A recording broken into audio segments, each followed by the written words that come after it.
Hey guys, welcome back to my channel, and in this video I'm going to show you my VS Code setup which I use for coding. So as you can see, this is the layout where I have code in the left side and all these Explorer tabs on the right side. Now why I did this, because I don't want the screen to resize whenever I close my Explorer tab. So as you can see, there is no effect of opening and closing the Explorer tab.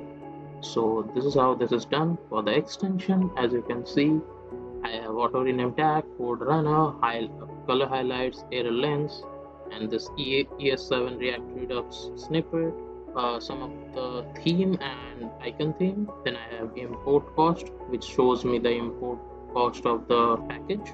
Then I have live share, I have material product theme, material theme. These are some of the themes that I like, so I haven't installed it. And I have prettier, I have Thunder client to check my APIs, and this SVG previewer which helps me to preview the SVG. So yeah guys, this is my VS Code setup, and see you again in the next one. Till then, peace.